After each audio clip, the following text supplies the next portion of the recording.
Welcome back to the Nose Plays Endless Legend. Today I'm taking one of my early looks at the new Inferno expansion, and this is just some amazing digital artwork animation that they've got going on. All of the intro screens for the different factions in this game are awesome, but this one's pretty epic, I have to admit. It just looks beautiful.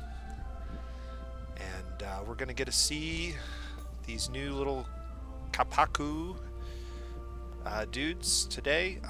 I've played the game a little bit since release, but this will be my first real recording for them. So hopefully it goes well. And hopefully I'll get a chance to point out some of the cool, unique features of the faction. Remember, the sale is going on through the end of August, I believe. So if you're interested in this expansion after seeing some of the content from other YouTubers, you can get it at a slightly discounted price. And you can also bundle it with the expansion for Endless Space 2 for some additional savings. But we're going to go ahead and jump into the game. I pointed this out in the comment section of one of SB's earlier videos, and I'll point it out in mine as well. There's a neat little trick that you can do in the game. It's in the controls if you just look through the controls, but it's easy to miss. But if you hold down left control and press F10, that will turn on or off the UI. So all menus, anytime you want to take a screenshot, or if you're trying to see things on the map and you're having difficulty seeing through the city cards that pop up over cities, seeing behind them, seeing if there's maybe a pearl in a slot behind them, just hit Control F10. That will remove the UI temporarily for you, so you can take a look at it. And then to bring the UI back, you just press Control F10 again. So, neat little trick there. We're going to go ahead and start a new game, and we are going to play with the Kapaku. I like purple and pink. I don't like duplicate colors, even if they are different shades. And we're going to go ahead and play 6 players on endless normal difficulty. Just some basic settings here. I'll let you take a look at my settings. Advanced. If you want to take a closer look, just pause the video. And let's go ahead and get into it. So the Kapaku are a pretty interesting faction. I believe I did enable the cutscene, so that will play before the game begins once this loading screen is finished. But I've been enjoying them quite a bit. They have an interesting play style, and I haven't quite figured it out completely yet, but I am learning quickly, and I think I can definitely give you guys some tips and advice on setting yourself up to be successful with these guys. So let's go ahead and see how we do.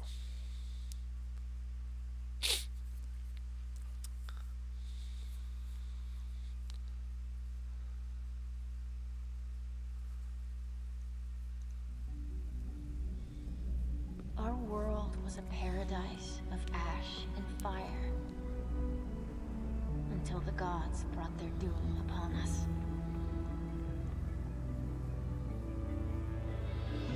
Even with our golems, our ingenuity, we were no match for their power. Broken and scattered, we would have perished if not for our saviors. They brought us to this world, gave us a new purpose.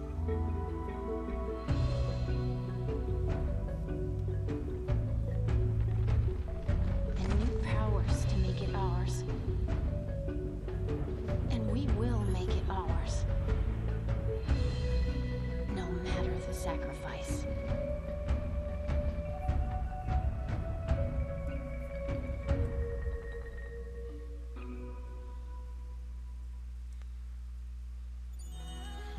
Alright, very cool. So it looks like we have a Draken player. That's always interesting. Draken are very strong militarily in the early game especially, and so they can be a little bit problematic. The Kapaku. Survivors of the decimation of their own world, the Kapaku have slumbered for centuries as they cross the stars, emerging onto Araga's horrifyingly vibrant green lands. They have a single aim: to recreate their world of ash and lava. So yeah, this is the Fire faction.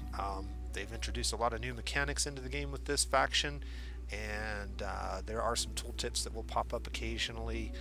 So spoiler alert, if you're interested in avoiding information on the quests or anything like that, probably not the video to watch, because I will be going through the game pretty slowly, and I'm going to try to read more of the stuff. I'm not real great at reading, but I'm working on it. So that sounded terrible. I am perfectly adept at reading.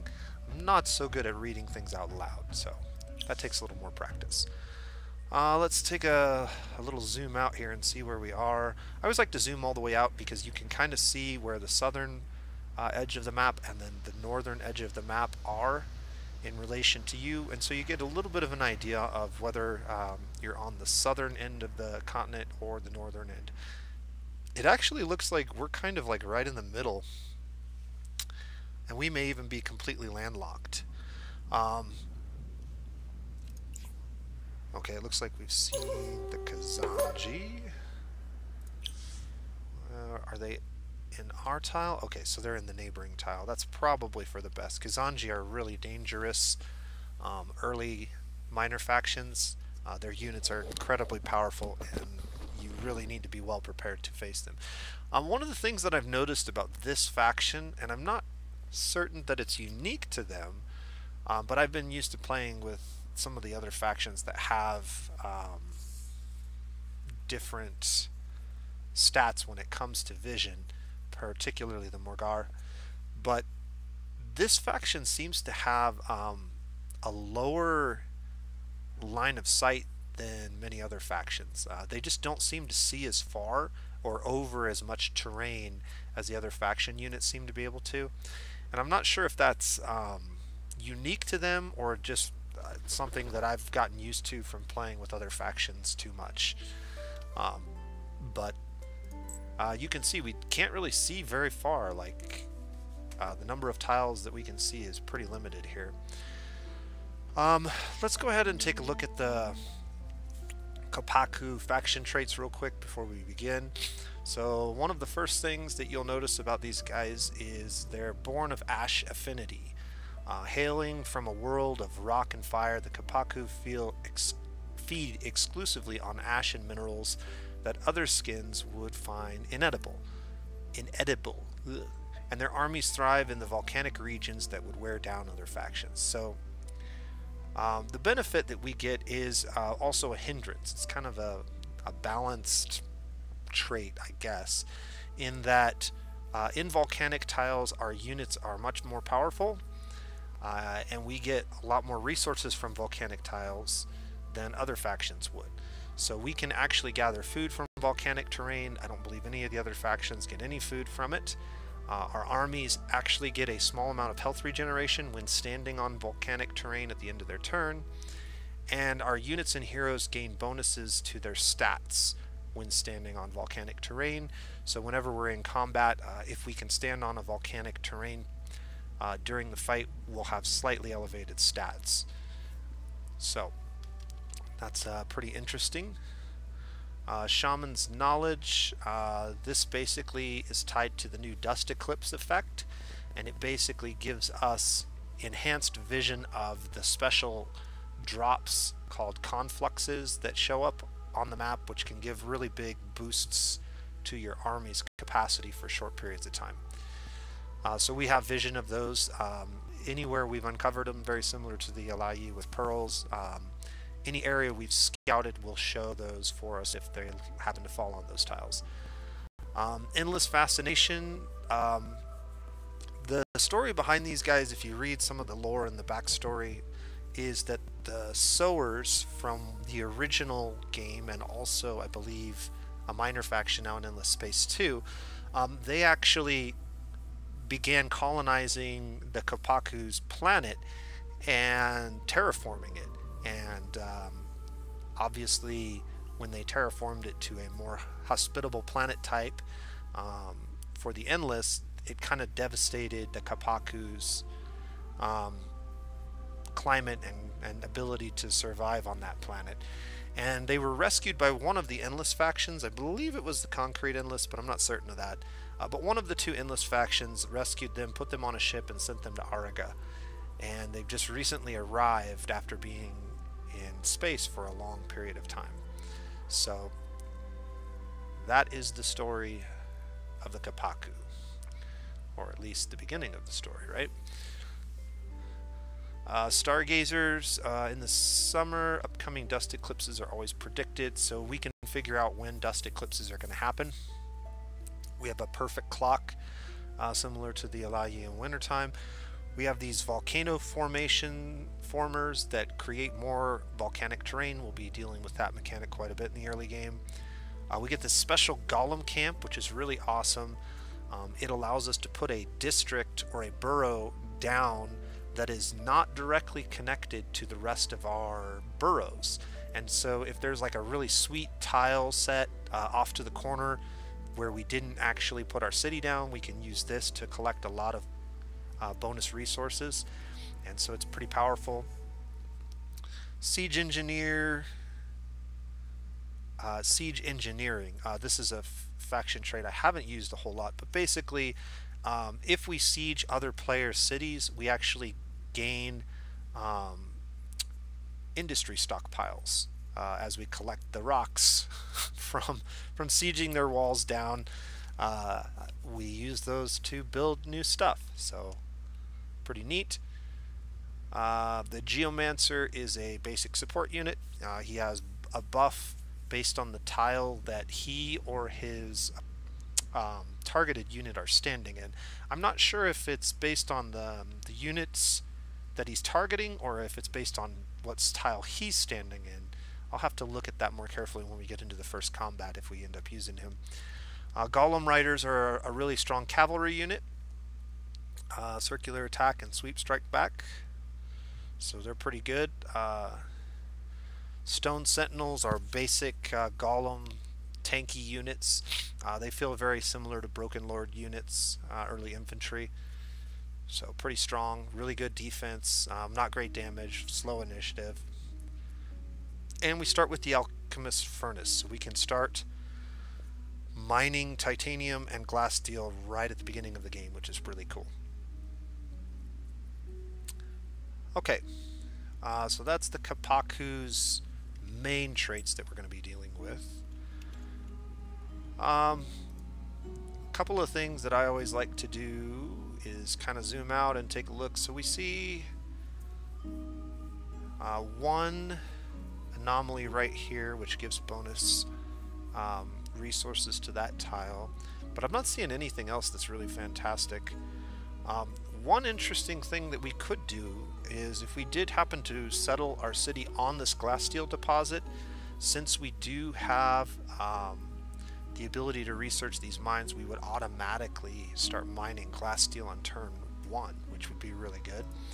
But let's just do a little scouting. So let's send this guy out here and see if we can't uncover some more terrain. Alright, so this ridge is kind of a problem in terms of our ability to get around much. We could send a scout off this way, which I think we're going to go ahead and do. So we'll send this guy off this way, just in case there's a good set of tiles up above us. Okay. We do have a couple of temple ruins, which are okay. And we have another good anomaly over here, one over here. This is a nice wide open area, so we could build a pretty good sized city in this region, which is really nice for a starting city. 2, 3. So let's go ahead and turn on the resources and see what we're dealing with here. So if I could build a triangle right here that's pretty good size. I could also build a bigger one, one tile over. But there are no anomalies here at all that we can really get to, which is unfortunate. If I detach my hero, I should be able to uncover some tiles over here. So let's go ahead and detach the hero to this tile. And very important, we are still selected on the settler even though we detached the hero. So we need to click on the hero before we try moving. Okay.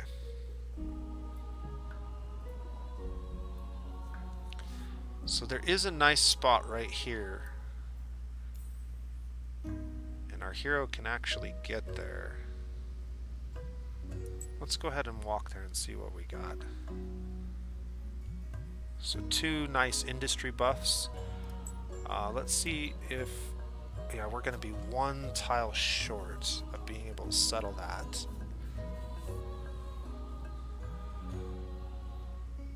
So then the question is it worth trying to settle that tile 1 turn late? And the answer is probably not. 14, 17, 25. Okay, so I'm liking this tile okay. That allows us to build our first burrow into that spot and get a lot of resources when we do. If I just add this up real quick, I've got 24, 38, 39, 40 units total of industry, food, science, and dust. If I look at this tile, that's 36, 40, that's 50.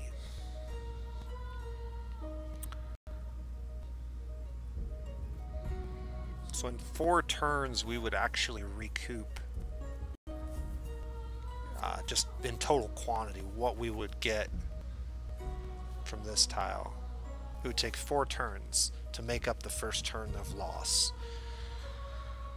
That's tough. I think I'm just going to go ahead and settle here and we'll just build our burrow.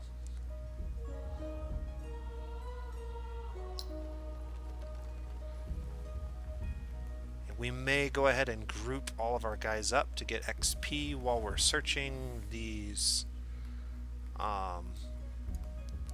2 runes. One other thing that I like to look at is right here, and also here. We can see that there is only 1 village in our opening tile. That's almost always the case. And we don't know what it is. There's also only the glass steel deposit. We don't have any other resources. If we did, we would get a little question mark on this line right here at the top of the screen. That would denote that there is another resource that we have not uncovered yet, so we would still need to scout it. But at this point, scouting the rest of these tiles down here isn't going to uncover anything except for the village, which we do need to uncover, so we'll be doing that here in a moment. Now that our city's down, let's go ahead and queue up our basic buildings, queue up our glass steel extractor. In fact, I may put that in front of Geomic Labs. We only have 2 tiles right now that are science-based, and so until we get into all of these tiles over here and down here, we're not going to get a lot of benefit out of the Geomic Labs. Geomic Labs is an additional 2 science on any tile terrain that already has science, so not real great right now, but definitely a powerful building in the mid to late game. I think the most important thing that we can get done right away is build up our food and get our burrow started. So we're going to be doing that pretty quickly here. Research wise, I think it's going to take several turns to get some of the things done that we've got started. But I think plus 10 food per turn during the summer is really important. A lot of times I'll rush the mill foundry But in this situation, I think it might be beneficial to go ahead and rush food. The faster we can get our burrow down, the faster we can start recouping or getting those bonus anomaly points of industry, which will kind of make up for the fact that we're not getting this quite as quickly. Legendary deeds are be the first to destroy 10 armies, gather 30 units of a single luxury resource, and obviously build the first Era 1 legendary building.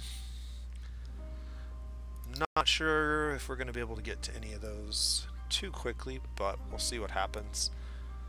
This first turn always goes pretty slowly for me. There's a couple other things that I want to do right away, so I don't forget to do them later. I'm going to go ahead and upgrade the design of our military unit. And I like to, especially with units that have really, really low speed, although these units don't, they actually can move 4. But units that are really slow in combat benefit from having the improved movement. It gives them an extra point of movement in combat, which is really critical. They don't need the higher end ones unless you want more mobility on the world map. All of the movement trinkets only provide an additional single point of combat movement speed, and if you mouse over it like this, you can see 3 initiative, 1 movement, and +1 battle movement. So those are 2 different movement types, so that's important to know. Usually you can't afford the trinkets right away. I'm just going to upgrade the gear for now. And we're going to go ahead and spend our opening dust retrofitting both of these units. Also, our hero unit, he is using a spear. It's a 2-handed weapon, and it has Cavalry Slayer 2. I sort of prefer the hammer, and there are 2 hammers. There's the 2-handed hammer, which has stun 2, and the 1-handed hammer, which has stun 1. But you can also equip a shield, which I think is worthwhile. So I'm going to go ahead and upgrade his equipment to the hammer and shield, which I like better. And we can always change it if we find a particular minor faction or enemy that would serve better against a different weapon. Okay, so that's where we're at right now. I would search this now, but I can't because of the ridge, so we're going to have to wait till next turn. So let's go ahead and end the first turn.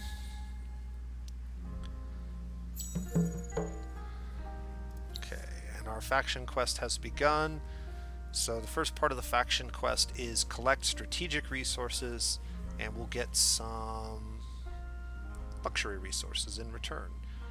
50% extra science is not great right now, but the +10 approval actually can be pretty useful. So let's go ahead and move our hero to this tile, but before we do that, can we move this guy back? Yeah, he can't make it all the way that far, so I want the hero to uncover the runes because, or the ruins, because they get bonus experience for that. Alright, so there's our minor faction village, and it's the Delvers.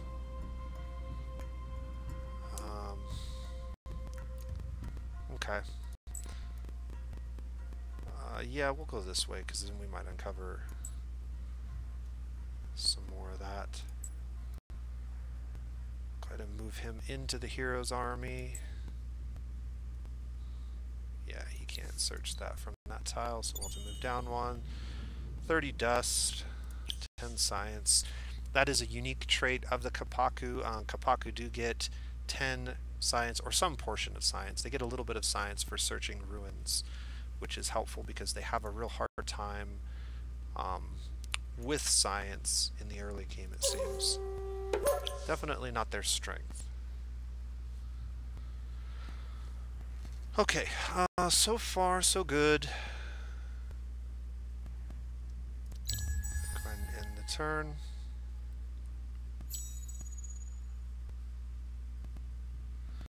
And I think I'm going to send these guys up here to grab that other ruin. And then maybe we'll circle back around this way. This guy we'll send back down this way, and we'll try to make kind of a loop and regroup at the southern part of our... These are inland waters, so this is a lake.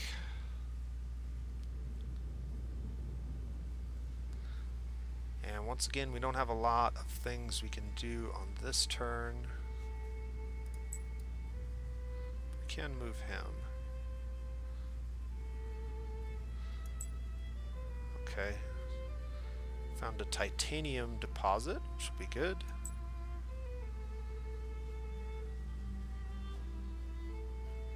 And these are also inland waters, so a couple of lakes over here. That's interesting.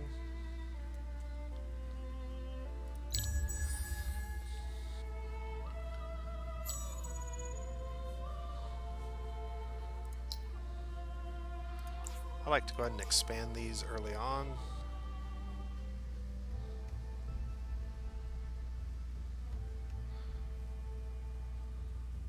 So we should be able to start working on our burrow next turn.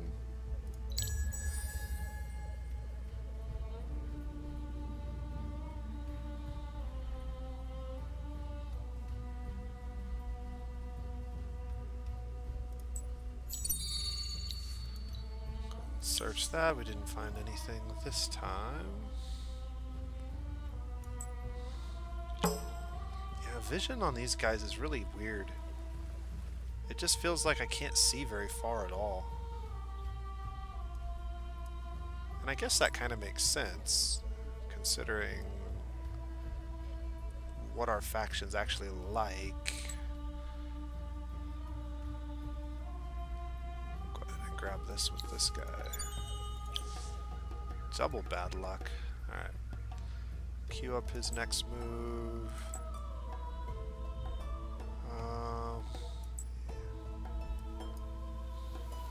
Looks like we can get around this cliff right here. Let's go ahead and turn that off and turn this on. I like having the hexagons on, but not all of the other stuff unless I need it.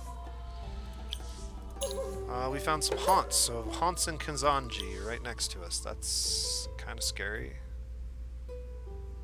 So that's the haunts. There's the Kazanji and more delvers. So we have delvers in our territory as well. So this actually is looking more like a beneficial tile, maybe a possible tile for expansion. Assimilating the delvers and then having more delver camps can increase the bonus that the delvers give us. Also having access to titanium and to glass steel in the very early game is pretty powerful. We can now afford to drop our burrow, and I actually am going to put it in front of this. I'm also going to move my 2 population over to industry because we want that burrow up as fast as possible. And then we'll probably move it back over to food, but we'll see how we're doing on the rest of our buildings. Okay. And I could be scouting with 3 units instead of 2. You know, I could have my hero going one direction and then the other 2 units going different directions. But I do want to start building a stockpile of dust, and having too many armies really reduces your dust income in the early game, so you want to be careful of that. Alright, we're going to go ahead and end our turn.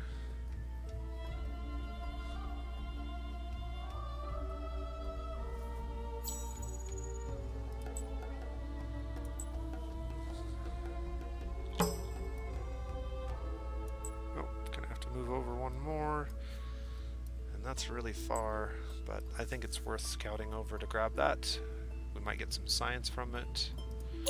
And we've met the Dorgeshi, which I'm assuming are right here. Yep.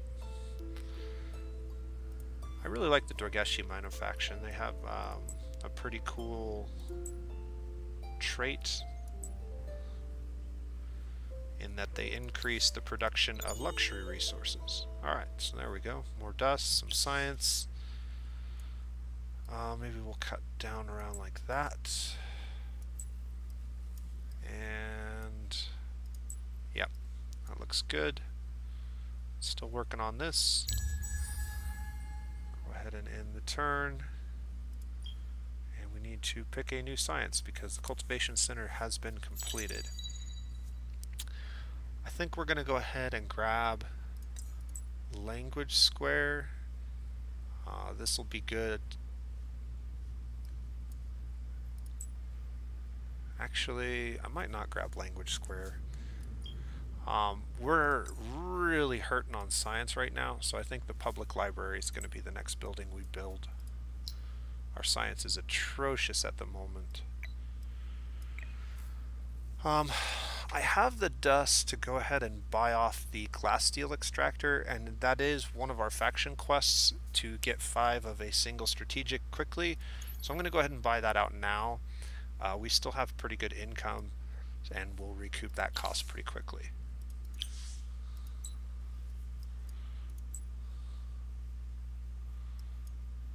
Okay.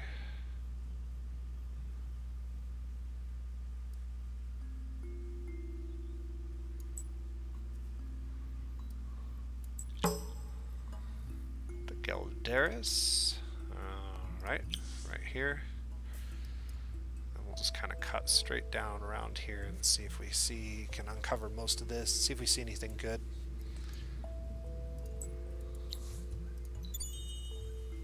We're not getting very lucky on our rolls in terms of ruins. I think that's our 3rd or 4th empty ruin we've searched.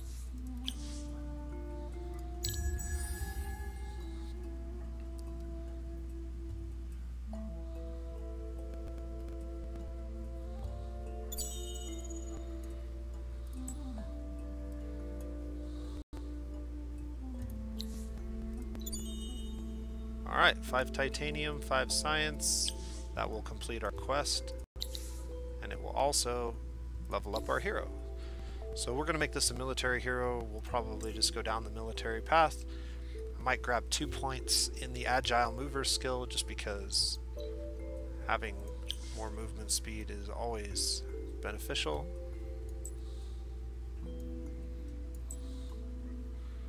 We are finding quite a few ruins that haven't been scouted yet, so that's good. It looks like we may not have anybody on this side of us, and so all of this territory, if we're quick, we might be able to grab.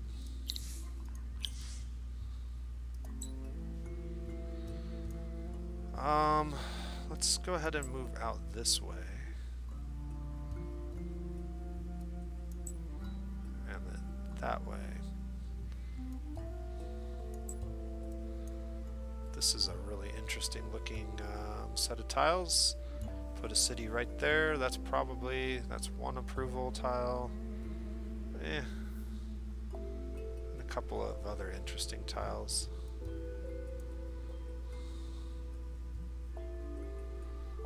So we'll see what happens when we put a lava former on there, maybe.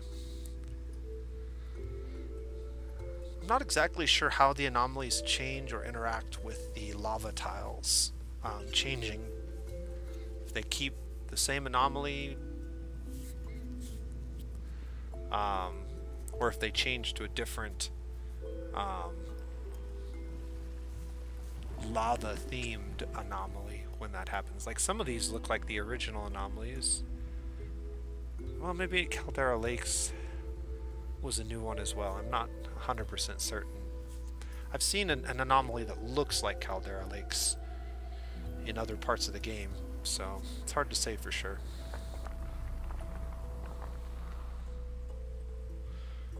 Okay, we've moved everybody we can move. We're 4 turns away from the first dust eclipse, so that'll be interesting.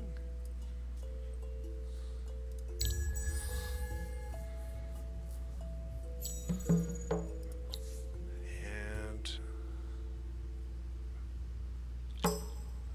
we have achieved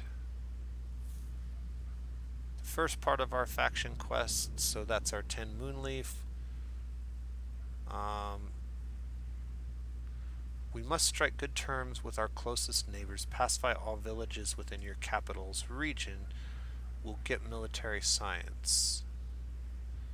I don't remember this being a thing last time I played, but maybe I just skipped over it.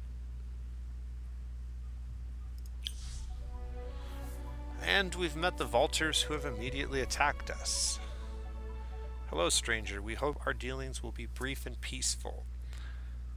Well, that's going to be difficult to achieve when you immediately attack me. We're going to retreat. Grab this and run as far away from those guys as we can.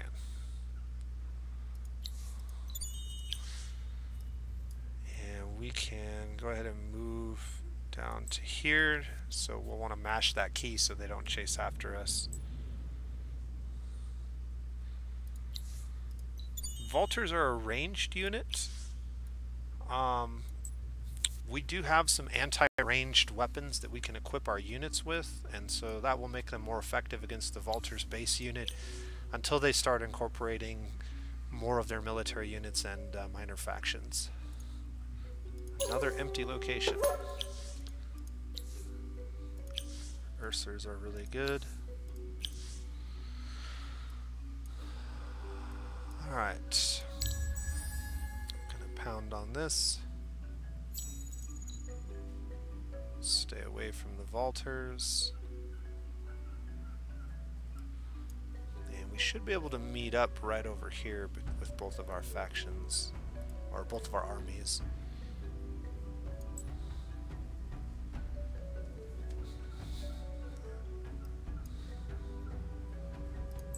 Public library in 2 turns. We'll have this done in 1 turn, and that's going to greatly reduce the amount of time for the rest of these buildings. We're going to get a lot of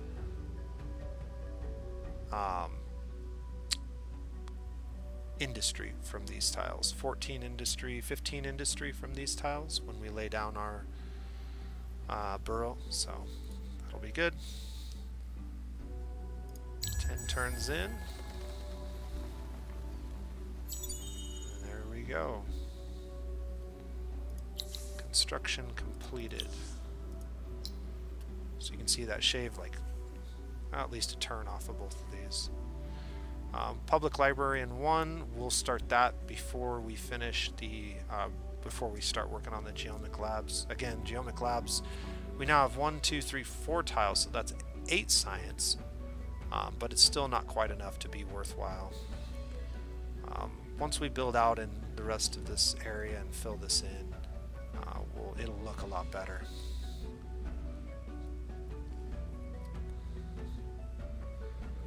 Yeah, we'll probably build straight up to here, and that will also allow us to grab that anomaly, and then we'll build out to here, and then we may build another one just to grab that at some point. So we'll have a nice big triangular-ish shape in this region once we get going.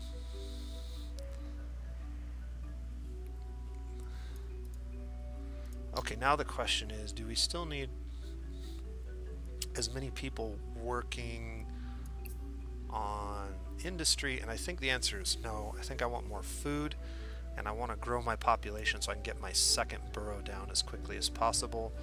Getting your initial couple burrows down is really critical.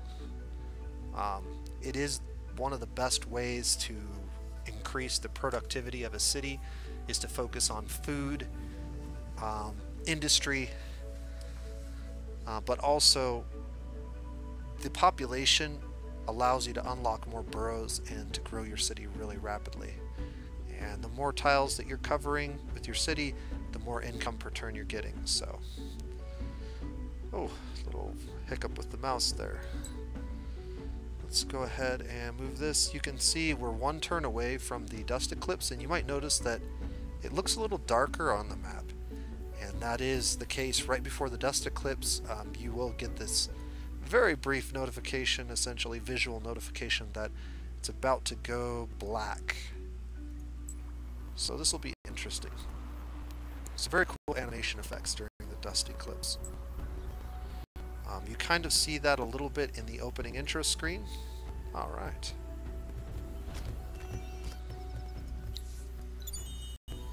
30 dust and 10 science. Good stuff.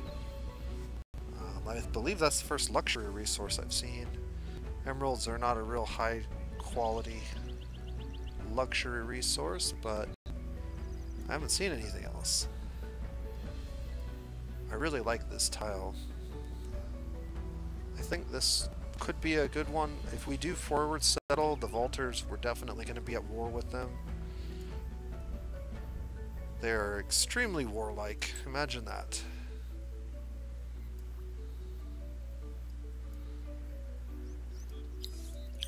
We are going to need some more military units very soon.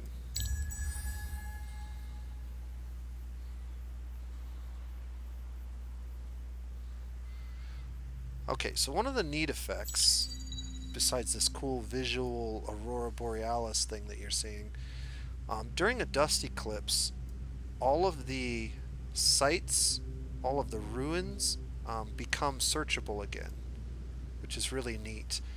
We also have these things. These are the confluxes, which I talked about briefly earlier, and these we have perfect vision of, so anywhere there's a conflux on the map, we will, if we have vision of the map, if we've uncovered the fog of war, if there's a conflux there, we will see it and we will be able to try and grab it before anybody else does. So there are actually a couple of them not too far from us. This unit's going to go ahead and search that ruin, and 90 dust from that, which is pretty cool. We could almost make it back to that ruin, and we could probably make it to that one in 3 turns. If we go there in 3 turns, I'm not sure if we can make it to any of the other ones. So then the question is, do we just continue over here and maybe uncover another one down this way? I think we do. I think getting some scouting done is probably important. Okay, and there we go. And we'll go ahead and move this guy together. That's going to increase our dust production slightly per turn and make our units a little bit more defensive. And then we're going to grab that and maybe try and head over and get this conflux.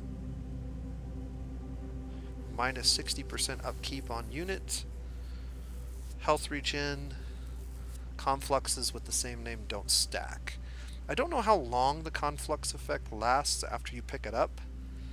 I have a feeling that it lasts longer than the dust eclipse, but I'm not certain when it wears off, so we'll see.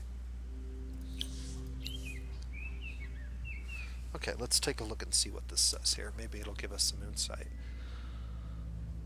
Dust confluence emanate from the land, granting XP and temporary boost to armies collecting them. Yeah, it doesn't tell you how long the boost lasts. Hopefully longer than the dust eclipse itself, but...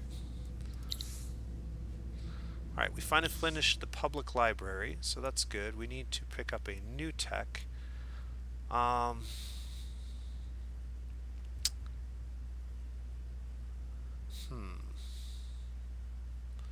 So probably the industry tech is the one we want to grab next. And since we finished the public library tech, we want to put that in front of the geomic labs. A couple turns away from our next population pip. I think that ends this turn. We are getting close to the first 20 turns of the game, and that is about the time you want to be planning your first city. Usually right on or right after turn 20 is a good time to do it because of the way that your second city interacts with the empire plan. More dust. And we can search it again for the normal amount. We've got 2 more turns, so we could definitely get that. I'm not sure if we can get both of these. Let's go ahead and head over here.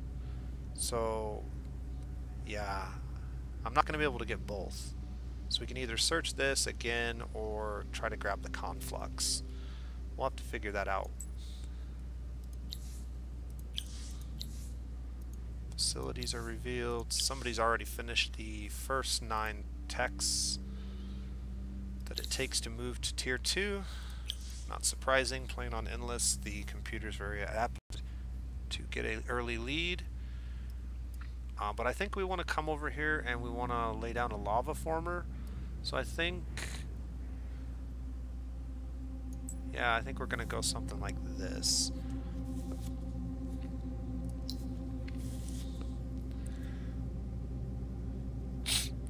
We do need to queue up a settler, so I'm going to go ahead and queue that settler in there.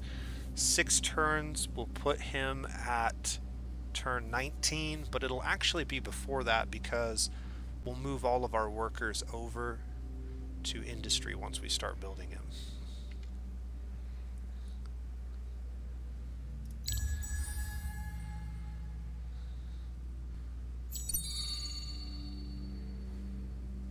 Okay, I'm actually gonna move this up ahead of the settler for a moment. New empire plan in 6 turns. It's probably fine. Now I don't know if we get one more turn before this ends, or if it ends this turn. So I guess we'll find that out here in a moment as well. I may have been miscounting from the get-go.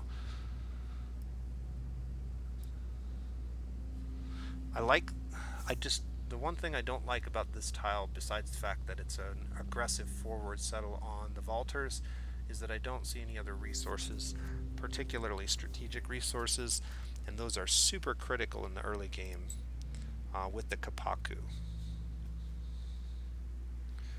We're going to have to build a volcano former here very soon, and we'll talk a little bit about that when it happens. But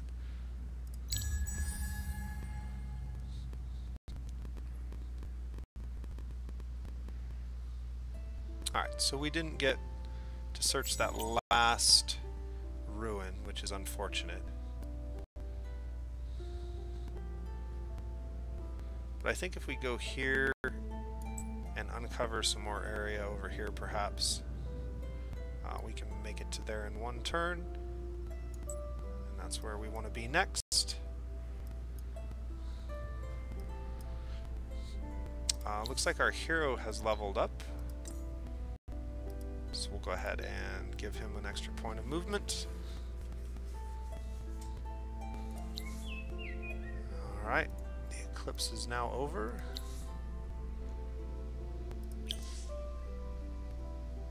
And we're somewhere between 1 and 19 turns away from wintertime. So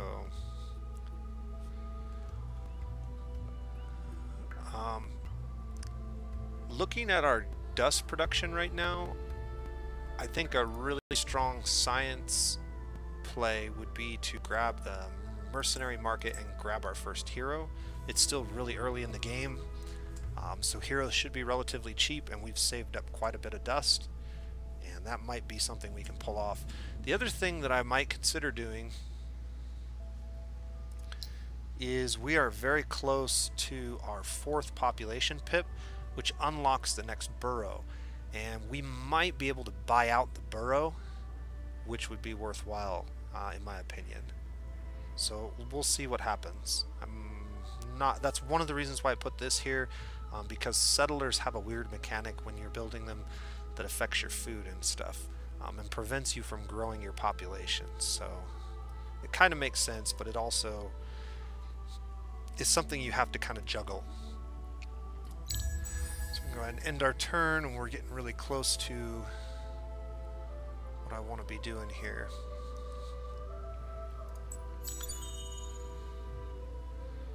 Construction complete. So we're going to go ahead and move to this tile for now, and we are too late. They have already settled it somewhere down here. So now we have to kind of think about where can we get to relatively quickly, and where do we want to settle. We've got 3 anomalies right here. 4 anomalies. There's a whole bunch of anomalies right here, so maybe this is where we end up. settling our first city. That means we need to send these guys back this way and start terraforming it for Kapaku, because we don't like green stuff. Alright, so I've got 1 turn of production on this.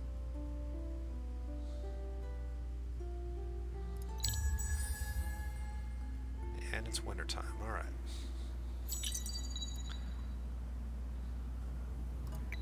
So if I put my burrow down, where do I want to build it? Maybe this way? 6, 2, 2, 4, 5, 1. Let's build it there. I cannot buy it out. Yeah, that's going to be way expensive. Okay.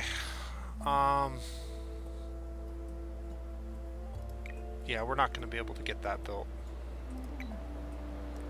But that's okay. We're going to go ahead and move all these guys over here.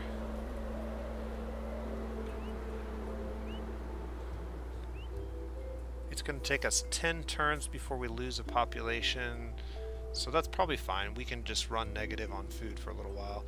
I could also move this over 1. But I don't really want to do that, so let's just do this. This winter kind of hit us at a weird time.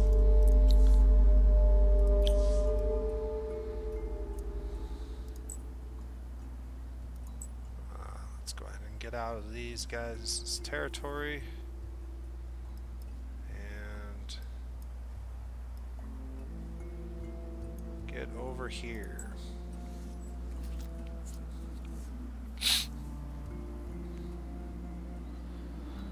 We could start attacking villages to try to pacify them, but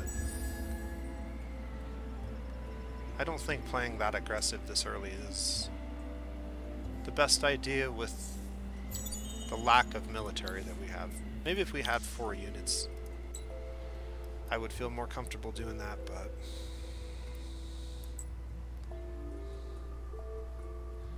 there is a good chance we're going to get attacked by roaming minor factions.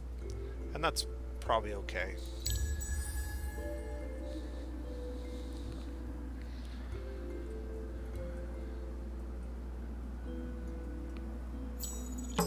Moving pretty quick through our first 20 turns here.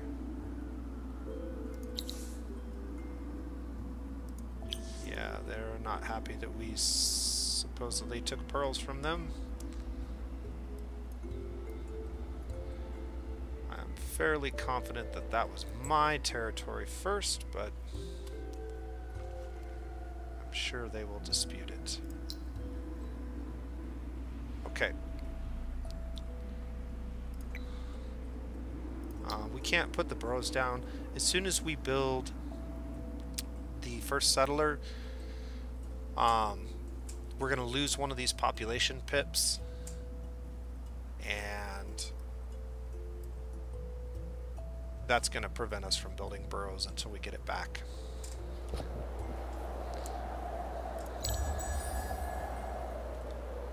So we're kind of a little slow on our...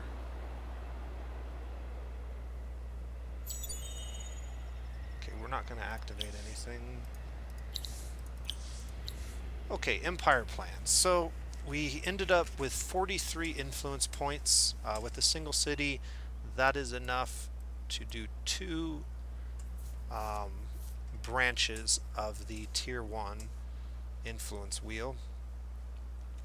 I like to build my army after the first empire plan. I like to wait till turn 20 and then use the 20% cost reduction to get my armies up and running. So I think that's what we're going to do, and then we're also going to go ahead and accelerate our science since we can do that. We're not going to be putting our population pips on dust for the time being. Our dust is running really strong, so we're not in any need to stockpile dust. And also I want most of our workers on industry for the next 20 turns, which is why I went ahead and moved them over here to reduce the amount of time that it's going to take to get some of these guys built. going to go ahead and queue up 2 more of those. And remember, these were the version 2, so they do have the armor and everything that we equipped our other guys with. And this is the Kazanji set of tiles, so this is going to be kind of dangerous here in the early going. Just so many good anomalies here. We need to get to that tile next, and we can go ahead and build our first volcano former. So your volcano formers have an increasing cost. They start out at 2, then they go up to 4. I can't remember how they scale. I haven't built too many of them to know how they scale indefinitely, but it looks like it goes 2, 4, 6, 8, 10, something like that. And each one can be built from any strategic resource, but the following time you build it out of that resource, the cost is more. Now, if you use a different resource, for instance, if I were to try and build one out of titanium, my titanium one hasn't been built yet. The very first titanium one hasn't been built, and therefore the cost is only 2. The next time I try to build titanium, it will cost 4, and so on and so forth. And so at some point in time, it gets so expensive to build more volcano formers out of these that you'll want to start using adamantium and some of the other strategic resources available in the game, because it will cost a much smaller amount of those. So now that we have one, you can see we have an inventory of 1 volcano former here. We can place this volcano former on the map, and after 5 turns it will turn the center tile that it's on and the 6 adjacent tiles into lava terrain. And so this nice little area here will all be lava by the time we're done here. I'm going to go ahead and end the turn.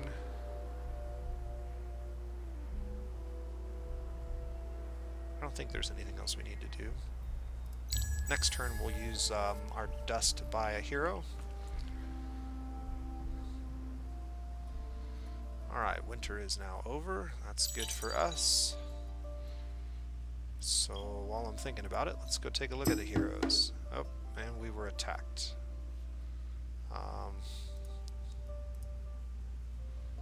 Let's minimize that for a moment. Okay, we have quite a few heroes. We can afford any of them.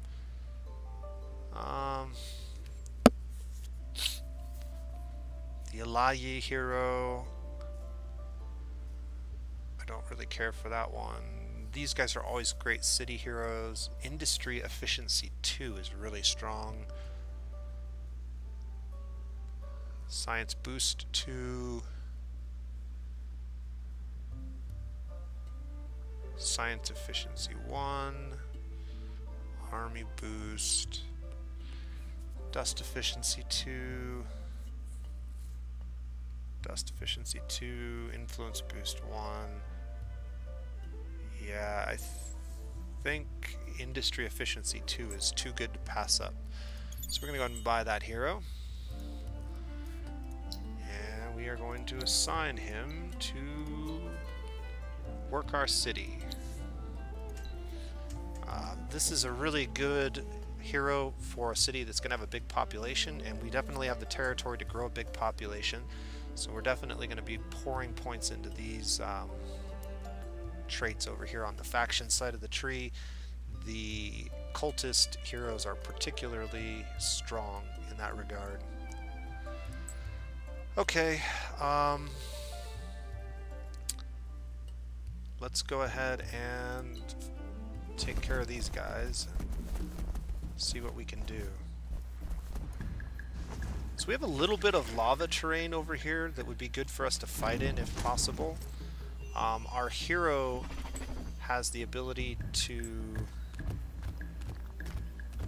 charge, and so charge 1 plus 25% attack if the unit moves, plus 10% attack per movement point spent. So the more movement points you spend, the higher your attack and the more chances you have to do double damage. So we're going to start all the way in the back here, and I could start all the way over here too. But I think this will work. We'll just run up here behind this guy and smack him. And then these guys can just... I'm not sure where to send these guys.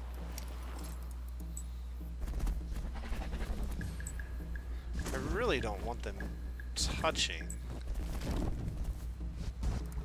Maybe we do something like this. And that way they won't get a chance to do their chain lightning attack quite as effectively. Okay, let's go ahead and ready up. And I'm going to have this guy move all the way to there and then attack over here. And then who's next in line? So this guy can move to this tile and attack there. This guy can move to this tile and attack there. I guess that works. I'm curious if we're able to attack them across the ridge because they're flying, or if we won't be able to. We'll just have to see how this plays out. So he can actually attack because there's no ridge between those two tiles. 64 damage. Okay, yeah. That's fine. Yeah, he was unable to attack him across the ridge, so that was unfortunate. Where can we move to? I can move to this tile and attack him. Move there, attack there, yeah. And then we'll just have these guys gang up on this thing. Actually, I do want you to move there, but I don't think you're going to get to. Actually, you could if I attacked here, and then you can move to there and attack there, I think. Unless this one comes down to this tile. We'll see what happens.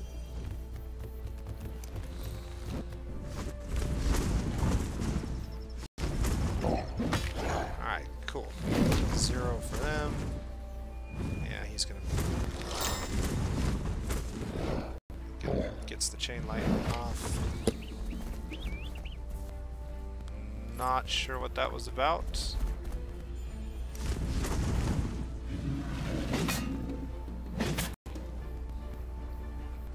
Not sure what this guy's doing or why he's running the wrong way. Alright, everybody just gang up on this guy. Ow.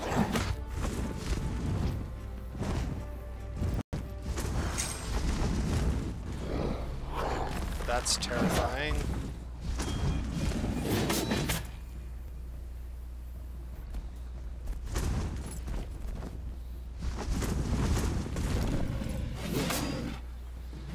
Okay, yeah.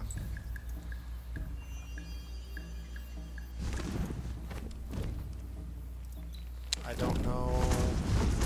And we're going to win this.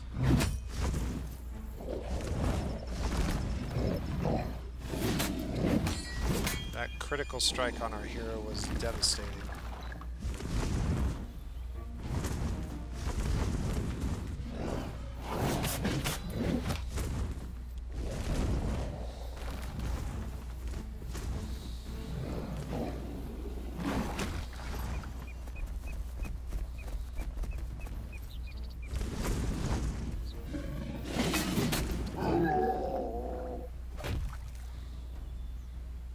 Alright, well, we have to survive one attack. And our hero will not be dead.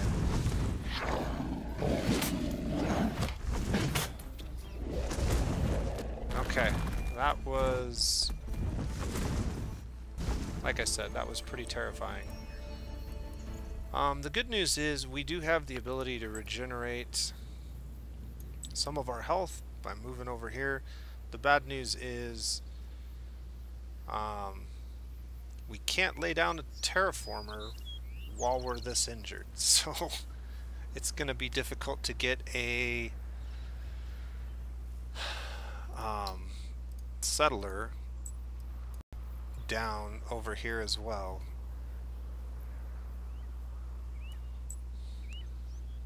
But we'll give it a shot.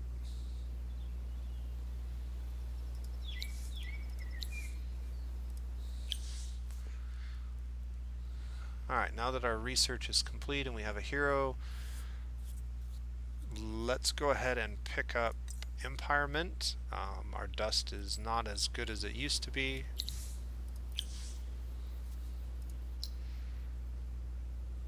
And as we build more units, that's going to be the case even more so. We've got a bunch of pearls up here that we need to go snag. Maybe that's what we do with these guys while we're recovering.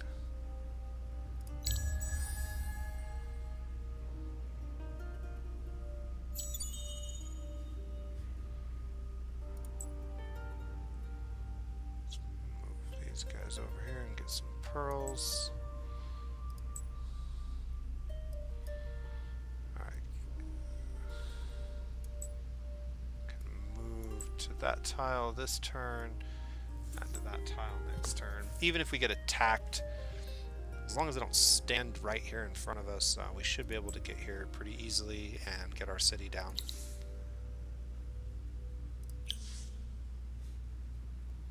Now, one thing I don't know is, can I put a volcano former on a city tile once it's been laid down? And that I do not know. I guess we'll find out.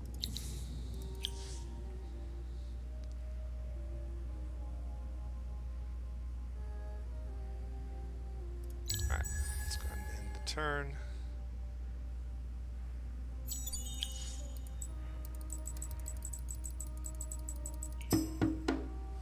Attacked us.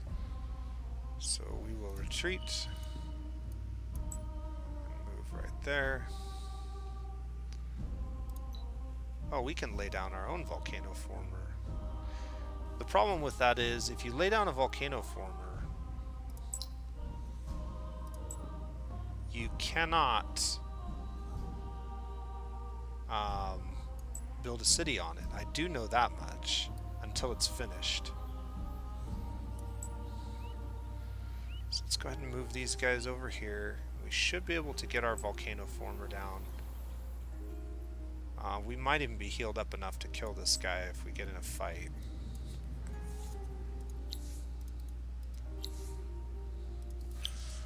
One of the legendary deeds has been taken. Alright. So let's take a look at how much health we actually regenerate. So we have 34 life on him and 16 life on him. Oh yeah, we need to build stuff. Amazing, right? Our food is really, really low right now, so we're going to go food storage, mill foundry, titanium extractor, library. That should be good to get started. So it was 34 and... what was it again? 34 and 12? 34 and 16. Let's see how much health we regen.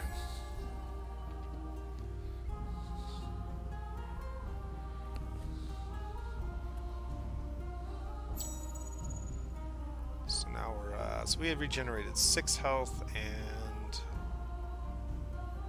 12 health. Alright.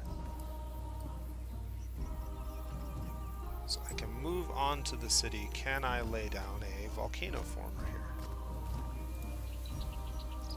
I can. Alright, perfect. So in 5 turns, that volcano former is going to turn all of this terrain into lava terrain, which is going to greatly increase the output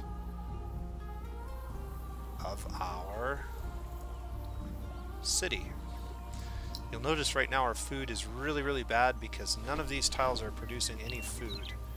And they're not really producing anything else dust-wise either. I don't know if they will produce dust once we turn them into lava tiles, but they definitely will start producing food, which is good. Holy moly, 24 turns. Yeah, we need to get the lava down soon. Okay, the one thing I forgot to do was pop my boosters before I laid my city down, so that's annoying. That would have been really good because it would have boosted our approval way up high, and we would have been able to do a little bit better in the next 10 turns or so. But I think we're going to go ahead and end the video for today right here, and I'll go ahead and continue it at another time. And we'll also try to dive into the new Bushido birds in Endless Space 2 very soon. So I hope you're enjoying my content. If you are, please leave a comment in the comment section below. Like, subscribe, tell your friends about it, and we'll see you next time.